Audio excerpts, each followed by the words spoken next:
함께 읽은 룻기서 1장 1절에서 5절까지의 말씀 내용은 유다 베들레헴에 살던 엘리멜렉이라고 하는 사람이 그 땅의 흉년을 피해서 아내와 두 아들을 데리고 모압 지방으로 갔다가 거기서 남편이 죽고 후에 두 아들도 죽고, 그래서 나옴이라고 하는 여인이 이방인인 두 며느리와 함께 이방인의 땅에 남겨져 있는 그런 모습이 기록된 내용입니다. 오늘 이 말씀을 통하여 살펴볼 영적인 내용은 크게 두 가지로, 첫 번째로는 이 유다 베들레헴 땅에 흉년을 피하여 떠났던 엘리멜렉이라고 하는 사람의 모습을 통한 영적인 교훈과 함께, 두 번째로는 그 남편과 두 아들의 죽음 후에 남겨진 나옴이라고 하는 여인과 이방인 며느리인 룻의 모습을 통한 영적인 교훈입니다. 이 두 가지 모습을 함께 살펴보면서 실패를 통한 하나님의 일하심이라는 제목으로 함께 은혜 나눕니다. 오늘 이런 제목에 준해서 결론과 같은 말씀을 드리면,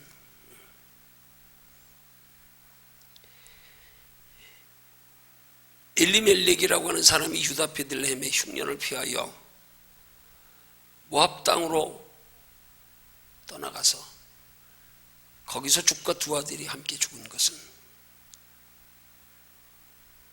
그건 하나님의 택한 백성으로서의 인생의 실패의 모습입니다.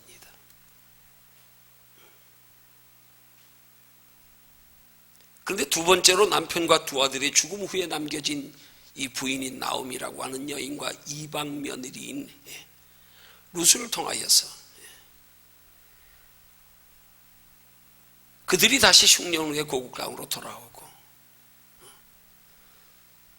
또 그런 나옴이 어머니의 신앙을 따라서 이방 여인이었지만 어머니와 함께 죽겠노라고,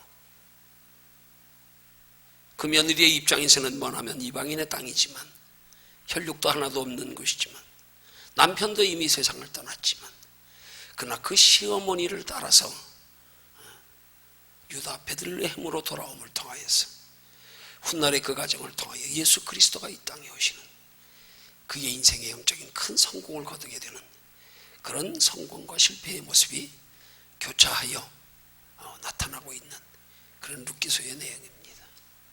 그래서 오늘 제목이 실패를 통한 하나님의 일하심입니다. 여러분, 우리가 진정으로 하나님을 사랑하고 하나님을 의식하고 하나님께 소망을 두고 살면 하나님은 실패조차도 성공으로 사용하신다는 사실이,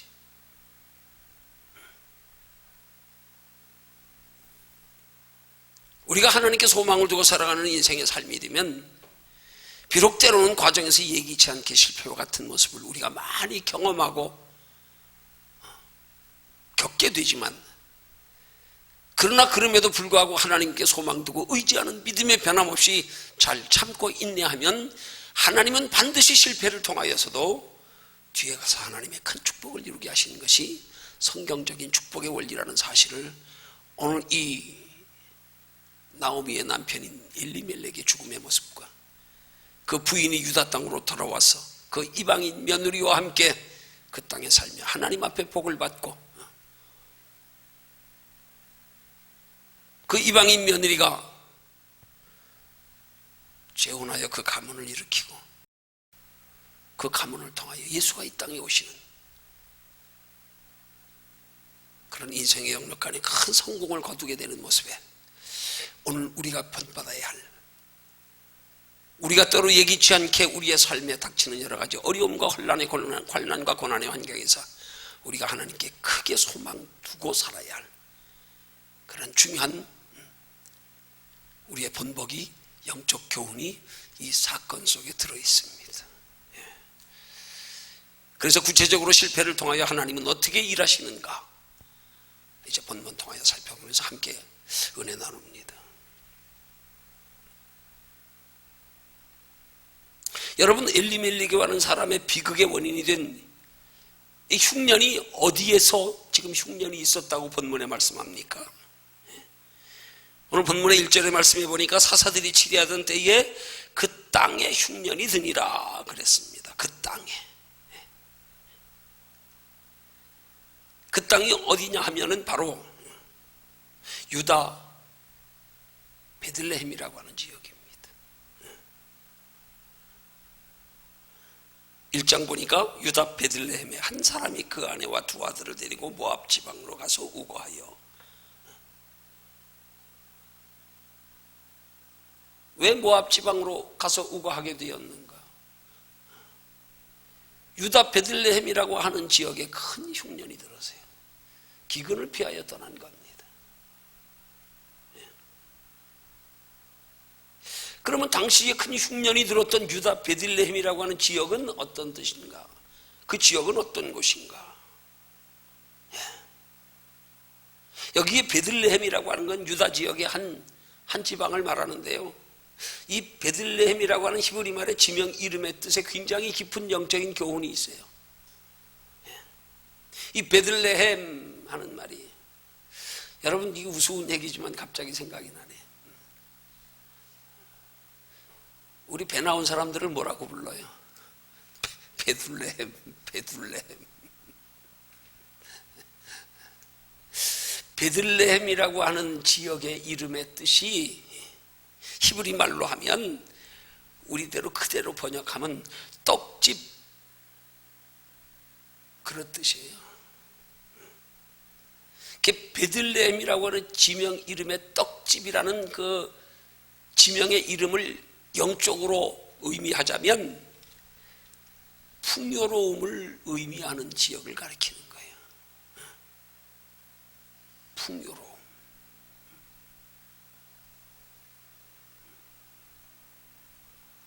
여러분, 베들레헴이라고 하는 유다 지역의 한 지방은 바로 유다 지역에 속한 것으로서 하나님께서 이스라엘 백성들을 출애굽시켜 그곳으로 보내면서 하나님께서 그 백성들을 그 풍요로운 땅으로 인도해 가실 것을 약속하신 그 축복의 땅인 겁니다. 그래서 출애굽기 3장 8절에 보면 하나님께서 모세를 부르셔서 이스라엘 백성들을 출애굽시킬 때에, 그래서 약속하신 가나안 땅으로 유다 지방으로 보내실 때에 하신 말씀이 있어요. 그 말씀이 뭐냐면 그들을 그 땅에서 인도하여, 애굽 땅에서 인도하여 낸다는 말이에요. 이스라엘 택한 백성들을 애굽 땅에서 인도하여 내어 그 다음 아름답고 광대한 땅, 젖과 꿀이 흐르는 땅, 곧 가나안 족속, 헷 족속, 아모리 족속, 브리스 족속, 히위 족속, 여부스 족속의 지방에 데려가려 하노라.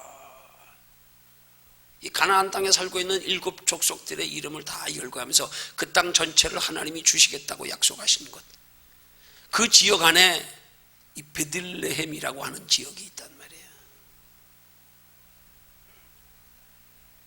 처음부터 그 지역이 베들레헴이었는지는 모르겠어요. 그러나 베들레헴이라고 하는 단어의 의미가 떡집이라는 뜻이에요. 하나님이 그 백성들을 가나안 땅으로 들여보내실 때 약속하셨던 그 아름답고 광대한 땅, 젖과 꿀이 흐르는 땅. 근데 거기에 흉년이 들었단 말이에요.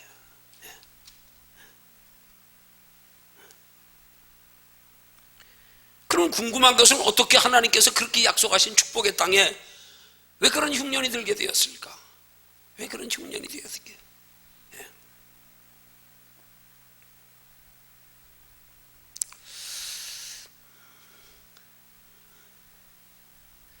여러분, 어떻게 보면 그 땅은 흉년이 있어서는 안 되는 곳입니다. 왜요? 거기는 풍요로운 땅이기 때문에. 하나님께서 그 백성들에게 약속하신 축복의 땅이기 때문에. 근데 그 땅에 흉년이 들었단 말이에요.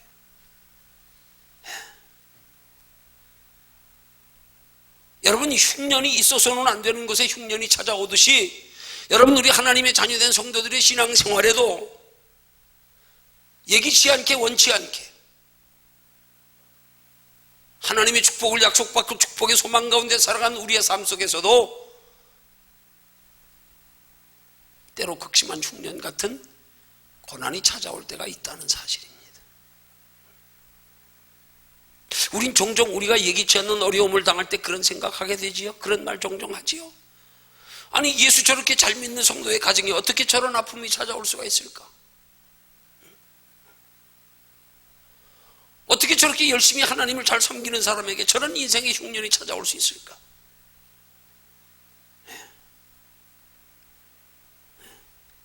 그럴 수도 있다는 사실이에요. 그럴 수도 있어요. 아니 어떻게 보면 그런 게 정상이에요. 과정에서. 그래서 사도행전에서 하나님은 성령의 감동으로 사도 바울을 통하여 우리에게 주시는 말씀이 너희가 하나님의 나라에 들어가려면 많은 환난을 겪어야 할 것이니라, 그렇게 말씀하는 거예요. 하나님의 자녀된 성도들이 예비된 영원한 하나님의 나라에 들어가기까지 인생 여정에 비록 하나님이 우리에게 축복을 약속하셨어도 많은 환난이 과정에 있다는 사실을 잊지 말아야 됩니다. 그걸 알면 우리가 하나님을 섬기며 살아가는 중에 우리의 삶에 여러 가지 예기치 않는 어려움의 환경이 닥치더라도 너희가 여러 가지 시험 당하는 것을 이상한 일 당하는 것처럼 여기지 마라. 당연한 거예요. 과정이에요. 근데 마치 우리 그리스도인들 기복신앙의 사람들은 당연히 예수 믿으면 복 받는 게 정상인 줄 알고 사는 사람들은 예기치 않는 환난이 찾아올 때 시험 들고 낙심하고 원망하고 불평하고 실족한단 말이에요. 에이, 예수 믿어도 별거 없네.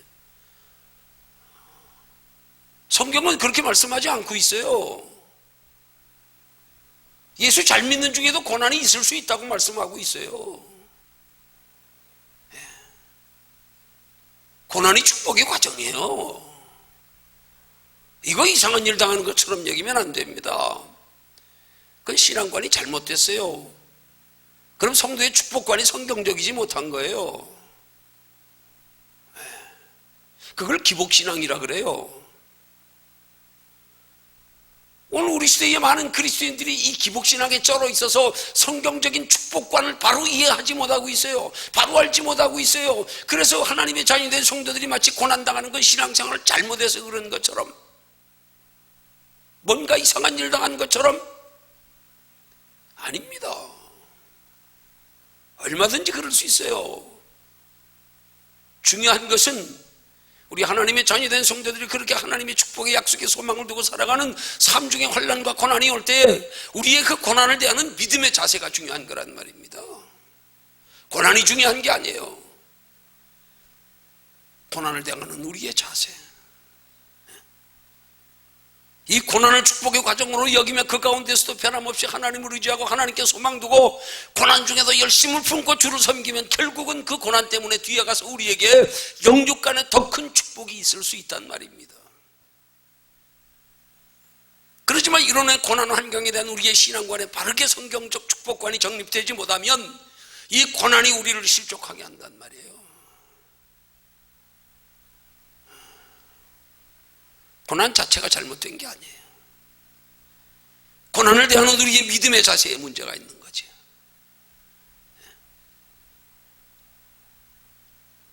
하나님 나라에 들어가기까지 많은 환난이 있어요. 고난이 있습니다. 너희가 고난당하는 걸 이상한 일 당하는 것처럼 여기지 마라. 당연한 과정이란 말입니다.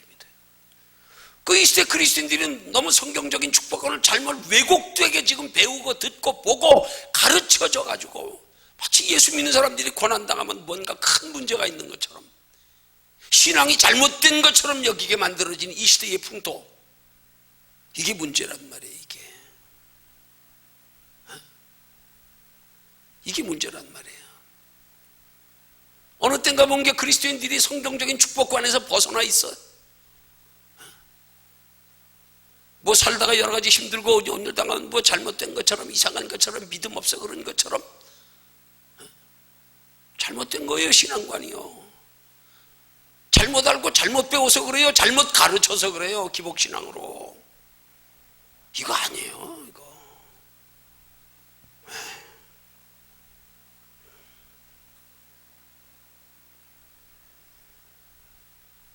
자, 그러면 우리 인생에도 그렇게 예기치 않게 우리에게 여러 가지 흉년이 찾아왔을 때 우리 도저히 설명할 수도 이해가 되지도 않는 상황에서 이럴 때 중요한 건 우리는 어떻게 해야 되냐 이 말이지요. 우리는 이런 상황에서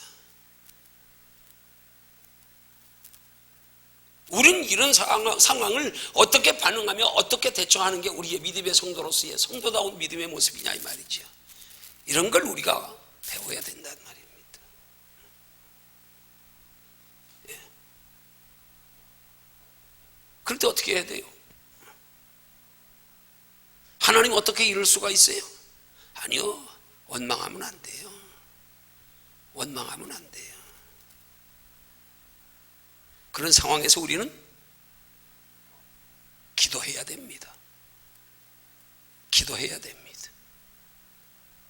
어떻게 기도해야 될까요?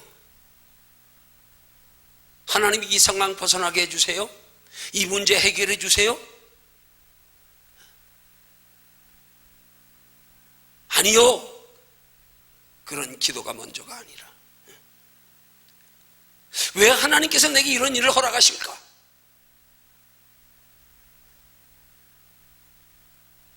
나를 그토록 사랑하셔서 자기 생명까지 내어주시며 하나님의 자녀 삼으셨는데 생사화복을 주장하시는 하나님께서 내게 왜 이런 고난을 허락하실까? 이것부터 우리는 깊이 생각하며 돌아볼 줄 알아야 된단 말입니다. 왜일까? 하나님 날 그토록 사랑하시는데 자기 생명 내어주시면서까지 자녀 삼으셨는데 왜 내게 이런 환경을 허락하실까?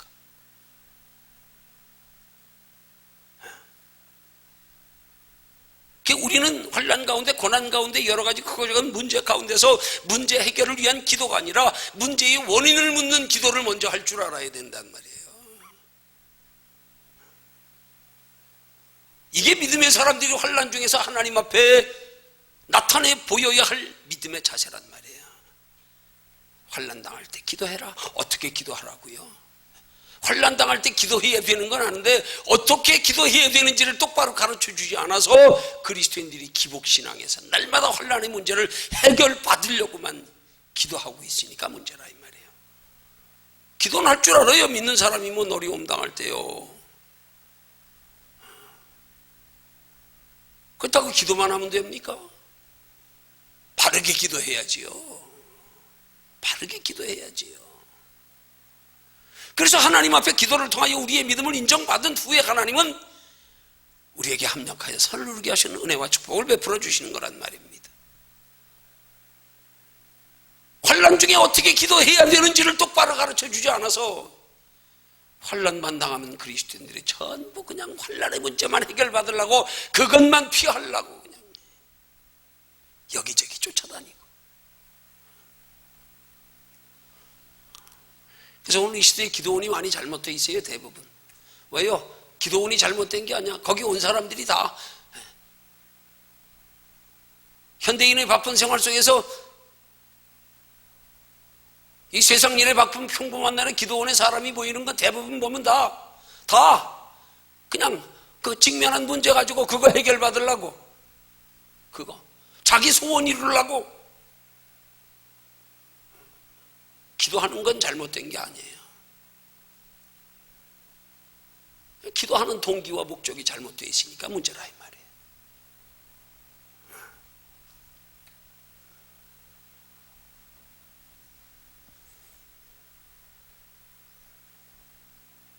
오늘 우리는 이 룻기서의 말씀을 통해서 오늘 본문 1절과 5절에서 소개하고 있는 유다 베들레헴이라는 땅의 지역에 큰 흉년이 오게 된 것을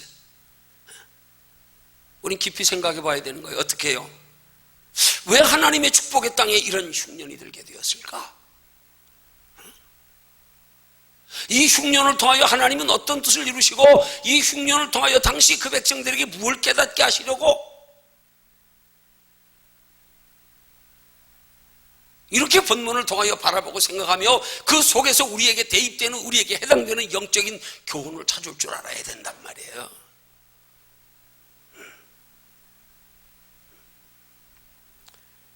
그 하나님이 축복을 약속하신 땅에서 왜 이런 큰 흉년을 들게 하셨는지 하나님의 의도하심이 뭔지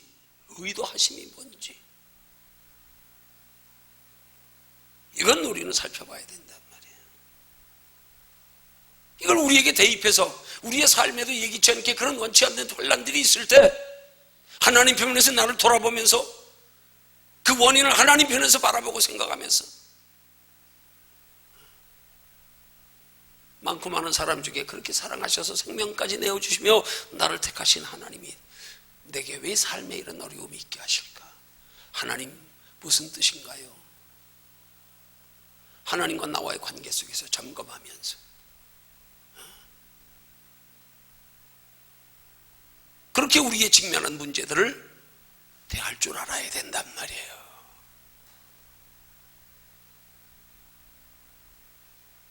이게 그리스도인으로서 바람직한 환난을 대하는 성도의 믿음의 자세라 이 말이에요.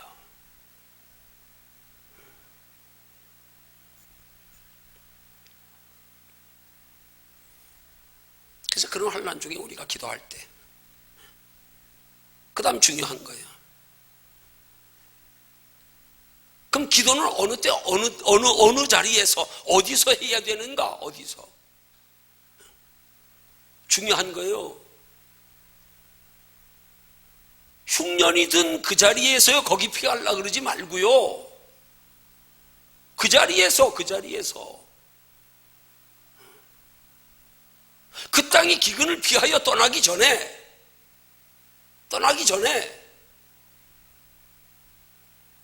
그 자리에서 원인을 알고 뜻을 알고 나서 그리고 나서 떠나는 것이 맞을 때 떠나고, 그렇지 않으면 아무리 환난과 기근이 있어도 그 자리에서 있어야지요.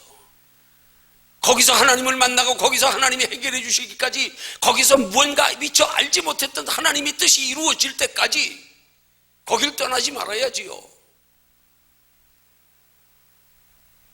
근데 이 시대 많은 그리스도인들이 우리의 삶에 문제가 생기면 그냥 문제의 장소를 떠나려고 피하려고만, 문제만 해결받으려고. 그거 아니란 말이에요. 그게.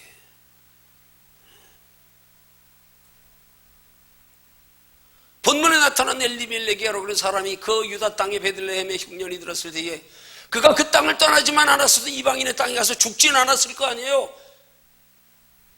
그렇게 불행한 일, 두 아들까지 죽는 불행한 일은 당하지 않았을 것 아니겠어요? 떠나는 바람에 그랬어요. 떠나는 바람에. 흉년을 피해서 떠나는 바람에. 거기서 그대로 잘 버티고 견뎠으면.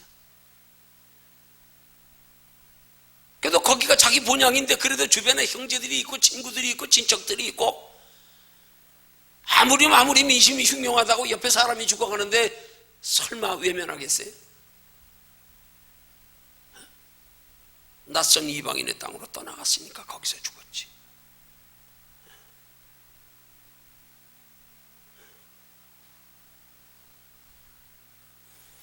근데 이 엘리멜렉이라고 하는 사람이 기도도 없이 그 축복의 땅에 왜 하나님이 큰 흉년을 허락하셨는지 원인을 알려고도 하지 않고 그냥 모압 땅으로 피하여 도망갔단 말이에요.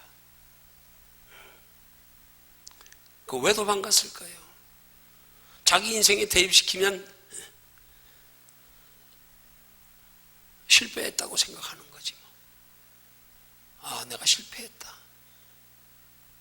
여기가 내가 살 곳이 아니구나.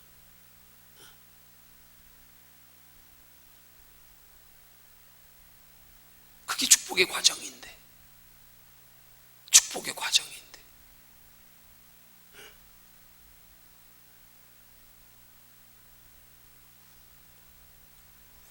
여러분, 하나님의 자녀된 성도들에게 이런 축복의 과정에서의 우리 믿음을 잘 단련하며 축복의 과정에서 참고 인내하며 하나님께 소망 두고 살아가는 삶을 통해서 정말 하나님이 살아계시고 나와 함께 하시고 때를 따라 피할 길을 주시는 하나님, 그 하나님 만나 믿음이 견고해진 후에 하나님께 복을 받는 사람은 받아도 신앙이 변하지 않습니다. 오히려 그런 과정을 통하여 신앙은 더욱 견고하며 깊어집니다. 잘 성장합니다. 그렇지 않는 사람들은요, 거기서 넘어져서 신앙이 잃어요. 실족하고요.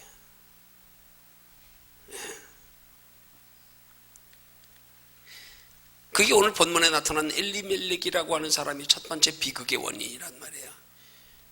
오늘 우리 삶에도 마찬가지예요. 우리는 우리의 삶에 예기치 않는 고난이 있을 때요, 엘리멜렉과 같은 본문에 나타난 이런 실수 범하면 안 된단 말이에요. 이런 실수 범하지 않기 위해 우리의 삶에 예기치 않게 다가오는 여러 가지 일들에 대해서 환경에 자꾸 반응하면 안 된단 말이에요. 신앙이 환경 따라 왔다 갔다 하면 안 된단 말이에요. 신앙은 환경을 기준으로 하는 게 아니에요. 신앙생활은 더하여 사람을 기준으로 하는 것도 아니고요,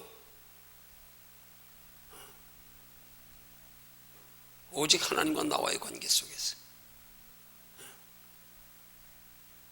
이게 우리의 신앙의 기준의 초점이 되어야 된단 말이에요.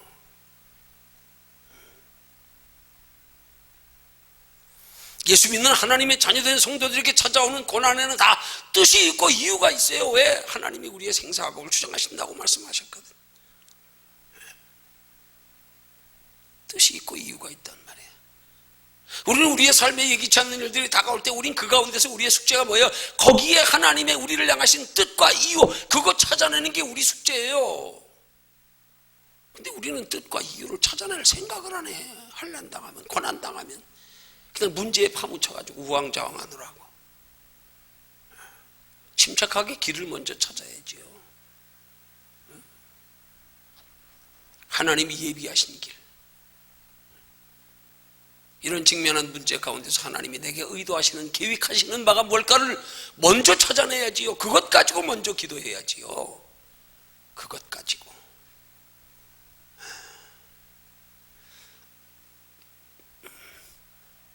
우리에게 다가오는 예기치 않는, 원치 않는 여러 가지 고통을 통해서 하나님께서 우리에게 말씀하시고자 하는 메시지가 있다니까요. 여기에 관심의 초점을 꽂아야 되는 거예요. 뭘 깨닫게 하시려고, 어떤 계획이 들어있어서, 무엇을 준비시키시려고, 무엇가 잘못됐길래 깨닫고 바로잡게 하시려고, 이유가 있다 이 말이에요. 이걸 먼저 찾으려고 그래야 된단 말이에요. 그래서 우리의 삶에 여러 가지 문제가 생길 때 우리는 문제 붙잡고 하나님과 씨름해야 되는 거예요. 하나님과. 엉뚱한 거 가지고 씨름하지 말고요. 인간관계에 갈등이 있다고 인간과 씨름하지 말고요. 내 삶에 환경에 문제가 있다고 환경과 씨름하지 말고요. 그 모든 것들을 주관하시는 하나님과의 씨름에 들어가야 되는 거예요.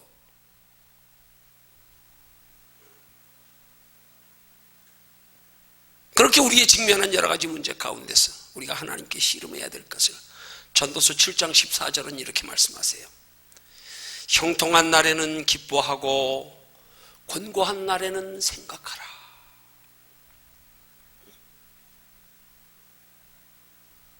하나님께서 이 두 가지를 병행하게 하사 사람이 그의 장래에 이를 능히 헤아려 알지 못하게 하셨느니라. 여기에 우리가 알지 못하는 하나님의 뜻이 있다는 거예요. 우리가 알지 못하는 하나님의 뜻, 우린 그걸 찾으려고 그래야 된단 말이에요. 문제가 생기면 이 문제 속에 들어있는 하나님의 뜻, 이걸 찾으려고 그래야 된단 말이에요. 우리는 문제 속에서 하나님의 뜻을 찾으려고 그러지 않아요. 문제 속에서 생겨진 사람과의 관계 속에서 무언가를 찾으려고, 우리의 문제에 직면한 환경 속에서 무언가를 찾으려고, 이게 지금 잘못된 거예요. 초점이 잘못돼도 한참 잘못된 거예요. 그 모든 것을 허락하신 이가 하나님이신데 그 문제를 우리에게 주관하시고 허락하시는 하나님 안에서 해답을 찾으려고 그러지 않고 문제 속에서, 사람들 속에서 찾으려고요. 그건 이미 빗나갔어요. 답이 없어요. 그건 찾아도 정답이 아니에요.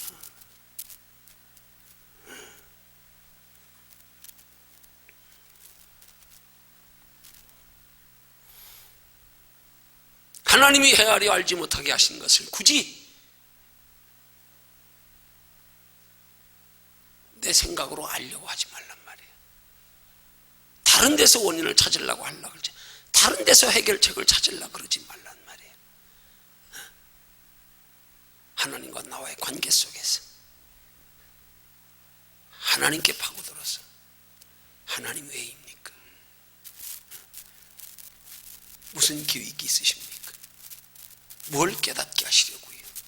하나님 왜요? 오직 하나님. 이 문제 하나님이 허락하셨잖아요. 하나님이 내 인생의 생사복을 주장하신다 그랬잖아요.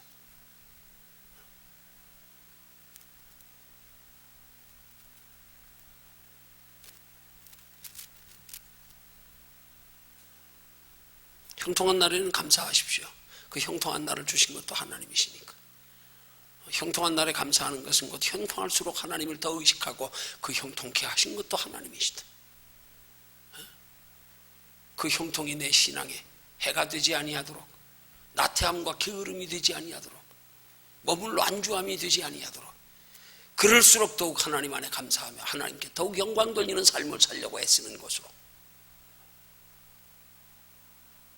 또 우리의 삶에 곤고한 일이 있을 때는 그 곤고한 일에 하나님께서 그 원인을 가르쳐 주실 때까지, 곤고함을 통하여 우리에게 이루시고자 하는 뜻이 이루어질 때까지, 그 결과가 나타날 때까지 우리는 그 환난의 환경에서 순응하여 하나님만 바라보고 가만히 있으면 된단 말이에요. 마치 이스라엘 백성들이 가나안 땅을 향하여 가는 40년의 여정 가운데서 그들의 밤이면 하나님께서 그들이 머물러 장막을 친 곳에 밤이 새도록 하나님의 불기둥이 그들을 둘러쳤습니다. 그들은 밤에는 꼼짝 않고 그냥 불기둥 밑에 날이 새기를 기다리면 됐어요. 우리 영적인 환난의 때 그래야 되는 거예요. 우왕좌왕하면 안 돼요. 하나님의 뜻을 알 때까지, 하나님이 해결해 주실 때까지 우리는 가만히 있어야 돼요. 그 가운데서 우리의 삶의 인간관계에서 어떤 문제가 생긴 것도요, 사람 사이에서 풀라고 변명하려고 그러지 말고요, 하나님이 해결해 주시도록, 내 수단 방법 피하려고 하지 말고요, 하나님이 피할 길 알아서 주시도록, 우리는 그 가운데서 어떻게든지 하나님의 뜻을 벗어나지 않으려고 하는 조심성, 노력, 신중함이 있어야 된단 말이에요. 이럴수록 내가 서두르지 말아야지, 내 방법으로 해결하려고 하지 말아야지. 이걸 하나님이 귀한 믿음으로 보신단 말이에요. 근데 조금만 어려움 당하면 그냥 여기저기 쫓아다니면서 뭐 기도받는다고 용한 데 찾아다니면서 내 수단 방법으로 어떻게 해결해 보려고, 그것 때문에 하나님 섬기는 것조차도 소홀히 하면서,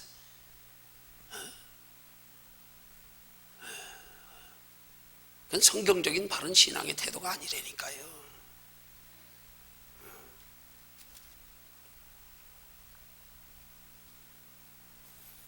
곤고한 날이 찾아올 때 되돌아보며 깊이 기도하고, 그래서 하나님이 알려주시지 않거든 그냥 기다리세요. 하나님의 섭리와 뜻에 맡기는 것으로 그냥 기다리세요. 때가 되면 알게 해주실 때가 와, 때가 되면 깨닫게 해주실 때가 와. 그래서 지나보니까 아하, 이래서 그랬구나. 하나님이 반드시 깨달아 알게 될 때가 온다니까요.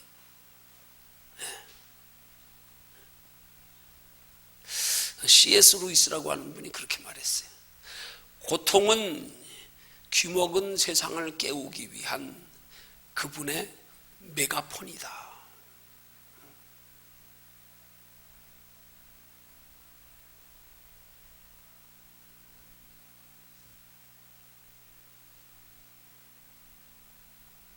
하나님의 말씀을 듣지 않고 하나님의 말씀이 들리지 않아서 엉뚱한 길로 가는, 하나님이 우리를 사랑하셔서 고통을 통해서 우리를 바른 길로 가게 하는 하나님의 영적인 메가폰이란 말이에요. 그럴 때일수록 우리는 하나님의 품을 파고들어야 되는 거란 말이에요. 그러면 하나님이 알려주세요.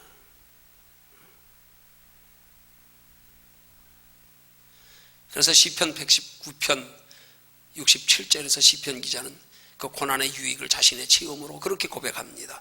고난 당하기 전에는 내가 그릇 행하였더니 이제는 주의 말씀을 지키나이다. 고난을 통하여 주의 뜻을 알았어. 고난을 통하여 주를 깊이 알게 됐어.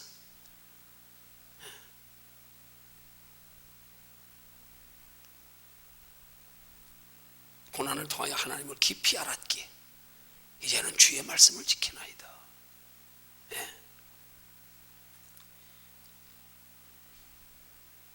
본문에 나타난 엘리멜렉이라고 하는 사람은 그 길을 선택하지 않고 그냥 피하여 떠나갔단 말이에요. 피하여 떠나가는 바람에 택하여 떠나간 곳에서 인생에 더 큰 비극이 왔단 말입니다.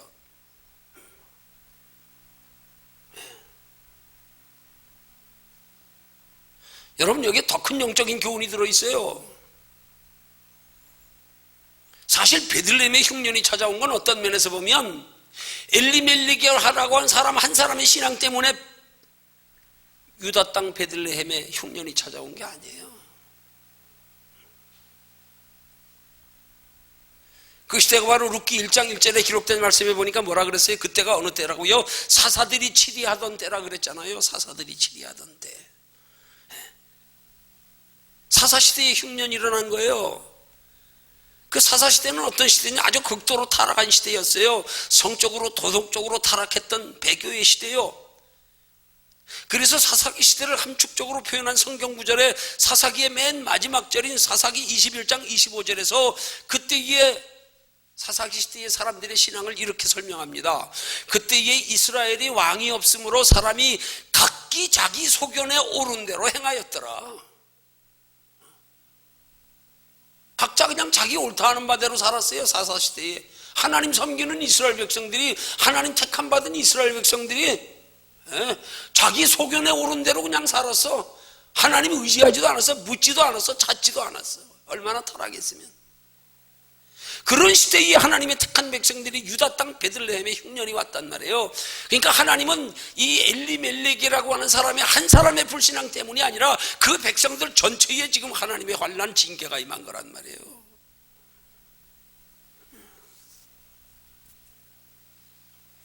그러면 그 흉년이 유다 땅 베들레헴에 왜 온 거냐고요? 하나님께서 타락한 택한 이스라엘 백성들을 징계하시기 위해서, 돌이키게 하시기 위해서 하나님의 의도적인 택한 백성들을 향한 흉년이었단 말이에요. 그런 상황에서 엘리멜렉은 자기만 살겠다고 도망간 거예요. 한마디로 말하면 자기만 살겠다고. 자기 동족들이 흉년 가운데, 극심한 흉년 가운데 고난당하는데 자기 혼자 살겠다고 떠난 거란 말입니다.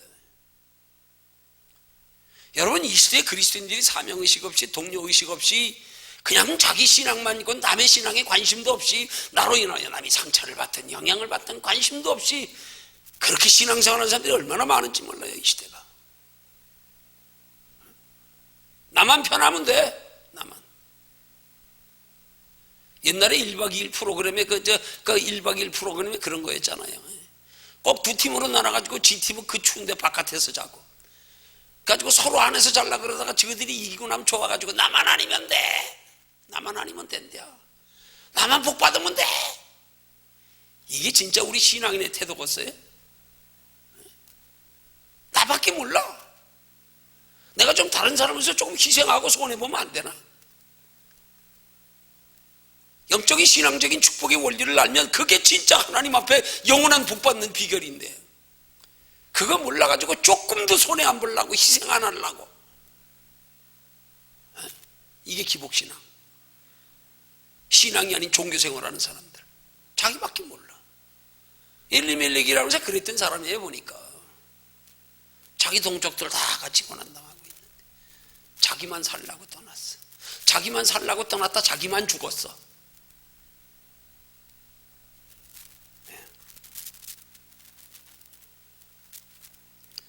여러분, 그런 상황에서 엘리멜렉을 어떻게 해야 되는 게 바람직한 거예요?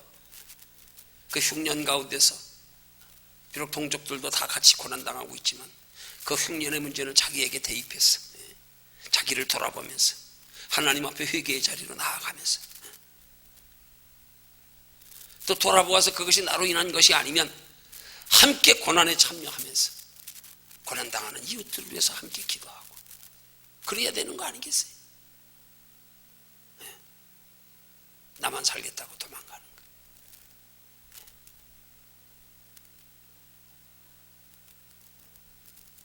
거. 사명의식 없이 신앙생활하는 사람들은 그래요.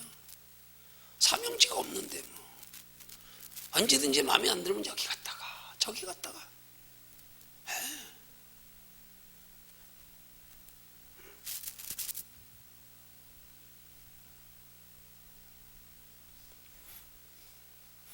여러분, 1절의 말씀에 보면 이 엘리멜렉이라고 하는 사람이 그 두 아들을 데리고 아내를 데리고 모압 지방에 가서 어떻게 했다 그랬어요? 1절 하반절에 보니까 우고했다 그랬어요. 우고했다고. 우고했다는 말은 잠시 피하여 갔다는 거예요. 잠시. 자기만 살짝 피한 거야. 그 위험한 시기 넘기려고 자기만 살짝. 어려운 거 끝나고 다시 돌아가려고 자기만 살짝 힘든 자리 싹 피해가지고.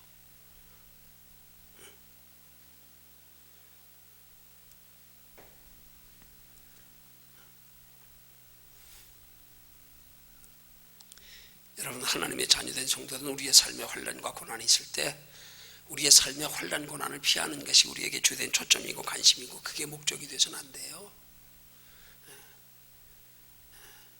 그 가운데서 나를 향하신 하나님의 뜻이 무엇일까를 생각하며 그 가운데 함께 고난당하는 동족들을 바라보면서 내가 여기서 할 일은 무엇일까? 내가 혹시 나로 인하여 나 편하겠다고 나로 인하여 다른 사람들에게 우를 범하는 것은 아닐까? 저들을 상처받게 하는 것은 아닐까?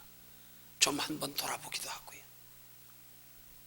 여러분, 하나님 앞에 작든 크든 하나님 앞에 쓰임받을 중요한 자격 조건은 손익계산 따라 자기의 유익 따라서 자기만 생각하고 쓰임받는 사람들은요, 하나님 절대 안 쓰십니다.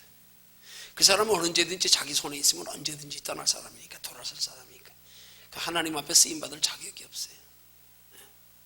여러분, 하나님 앞에 부름받는 사명자, 하나님 앞에 부름받는 일꾼의 기본 자격 조건은 그 내가 하나님 앞에 부름받아서 하나님이 작은 일이든 큰 일이든 내게 맡겨진 달란트가 한 달란트일지라도 그건 나를 위한 게 아니라는 사실이에요.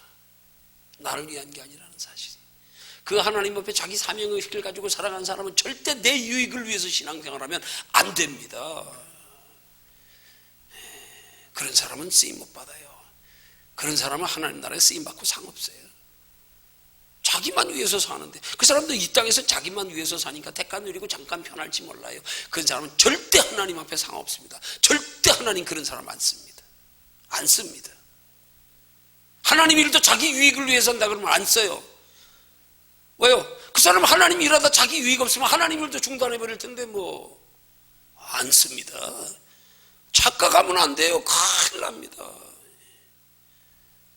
착각하면 안 돼요. 엘리멜렉과 같은 사람은 개인적으로도 그 지역에 함께 살던 동족들과의 관계 속에서도 그렇게 살아서는 결코 인생의 성공은 없습니다. 우리 똑바로 알아야 돼요.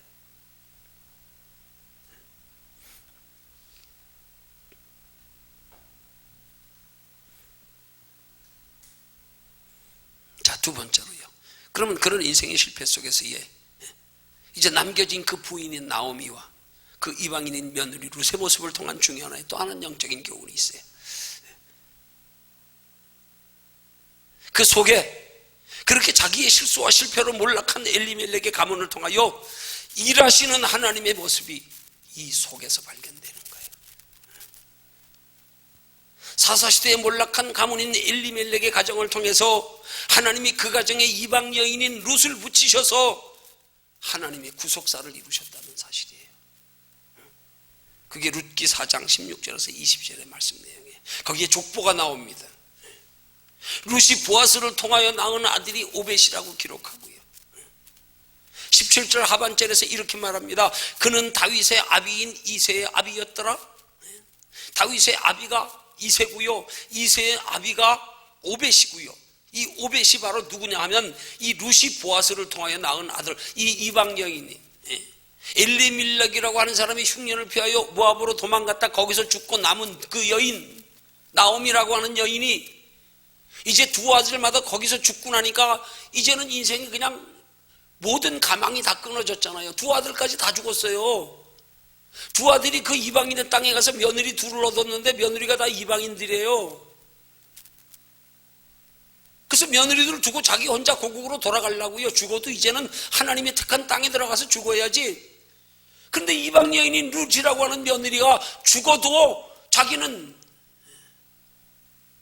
결혼하여 그 집 사람이기 때문에 남편이 죽었어도 어머니와 함께 가서 죽겠다는 거예요. 그 따라오지 않았습니까?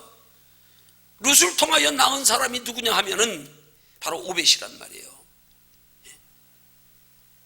룻이 유다 베들레헴으로 돌아와서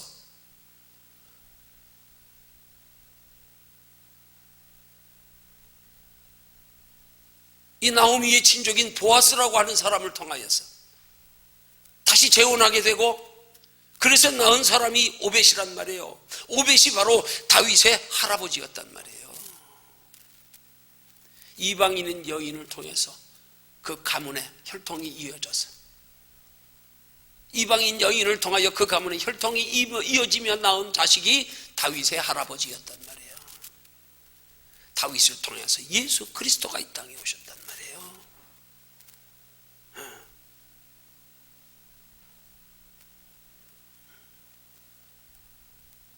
하나님은 엘리멜렉이라고 하는 한 인간의 비참한 실패한 가문을 통해서 이런 위대한 예수 그리스도의 계보를 이으셨다는 사실이에요. 와, 대단한 영적인 교훈이 들어있는 거예요. 실패한 인생을 통해서도 일하시는 하나님, 우리가 하나님을 등지지만 않으면, 실패한 중에서 하나님을 의지하고 포기하지 않고 하나님께 소망 두고 살아가는 한,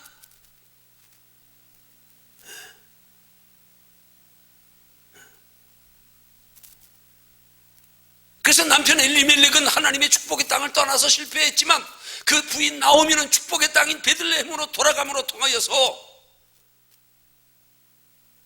하나님 앞에 그런 큰 축복을 받았단 말입니다.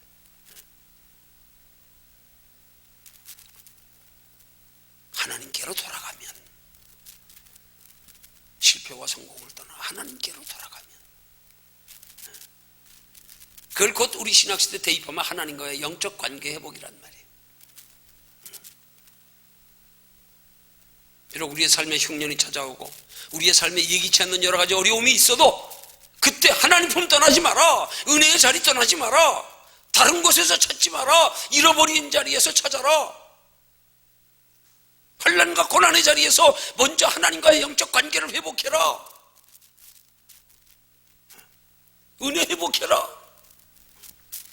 하나님과의 관계만 회복하면 실패의 자리를 오히려 더 큰 성공의 자리로 만드시는 것이 하나님의 성경적인 축복의 원리란 말이에요. 남편은 실패하여 죽었습니다. 부인은 은혜의 땅으로 돌아가면서 성공했습니다. 더 크게 회복했습니다. 그걸 전화위복이라 그러는 거예요. 그걸 합력하여 손을 이루는 복이라고 하는 거예요. 실패한 사람들에게는 우리에게 전화위복의 기회가 남아있어요. 합력하여 선을 이루는 더 큰 복의 기회가 남아있어요.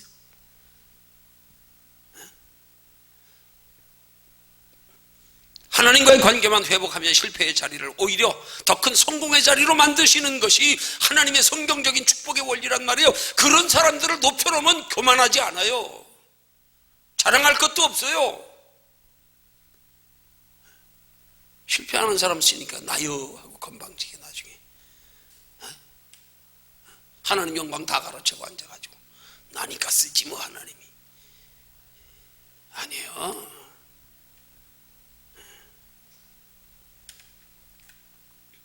이게 바로 우리의 육신의 복을 영적인 복으로 승화시키는 그런 과정의 원리란 말이에요. 예수 믿는 사람이 기껏 육신의 복으로 머무르면 그만큼 어리석고 불행한 불쌍한 사람 없는 거야. 영적인 자리로, 축복의 자리까지 올라서야 되지.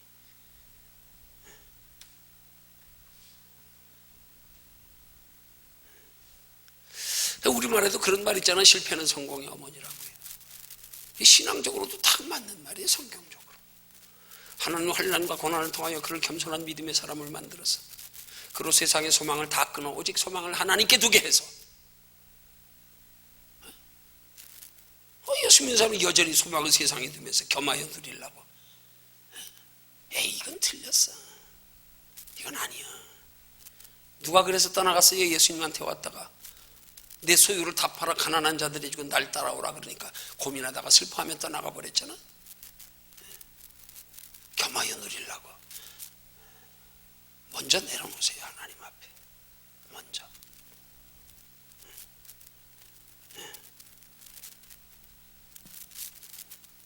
육체와 영혼이 함께 복을 받아야지 진정한 복이지요. 그 복 주시려고 하나님이 우리를 이렇게 단련해 가시는 게 축복의 과정인데, 그런 축복의 과정을 몰라가지고 과정에 조금만 힘들고 어려우면 배탁 원망했다, 불편했다가 왔다 갔다 했다가 고민하다가 이리 갈까 저리 갈까 차라리 돌아갈까 하다가 시험 들고 상처받고,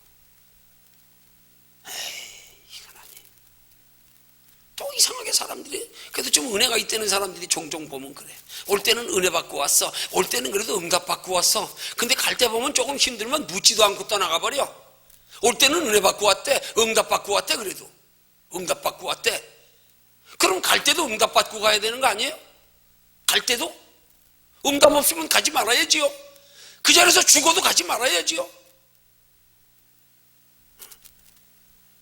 올 때는 응답 받고 안 오고 갈 때는 그냥 떠나가 버려. 묻지도 않아.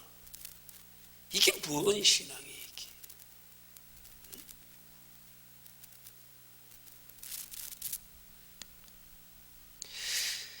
결론 냈습니다. 실패를 통한 하나님의 일하심은 그냥 단순하게 실패를 통해 일하시는 게 아니에요. 실패를 통하여 우리를 겸손의 사람 만들어서, 실패를 통하여 우리의 소망이 눈에 보는 잠깐의 것에 소망 두고 살아가던 삶을, 그 소망 포기하여 다 내려놓고 이제 그 소망을 하늘을 향하는 사람 만들어 놓고, 실패를 통하여 이 땅의 육신의 편안과 행복을 추구하며 살던 삶에 이제 넘어져 단념하고 포기해서 이제 내 삶의 진정한 행복은 이 땅에선 가망 없고, 이 땅에서 누리는 건 이건 덧없는 거구나, 잠깐이구나. 이제 내 인생의 승실, 내 소망과 내 인생의 행복의 목적은 저 영원한 것이다. 이런 믿음의 사람을 만들어서 하나님이 우리에게 예비된 영육간의 풍성한 영원한 복을 주시려고 하나님은 오늘도 택한 백성들에게 그 축복의 과정에서 실패를, 우리의 원치 않는 실패를 주께서 인생으로 고생하며 근심하게 하심이 본심이 아니시거든. 더 크고 영원한 복을 누리게 하려고 우리를 이끌어가는 실패의 자리를, 그 실패를 통한 하나님의 의도를 말씀으로 깊이 깨달아 아는 것을 통해서 우리의 인생의 실패가 우리의 인생의 영원한 성공이 되도록, 실패 가운데서 하나님을 깊이 만날 수 있는, 실패 가운데서 도리어 하나님을 더 의지하고 하나님께 소망 두고 살아가는 우리의 복된 신앙생활이 되시기를 주님의 이름으로 축원합니다.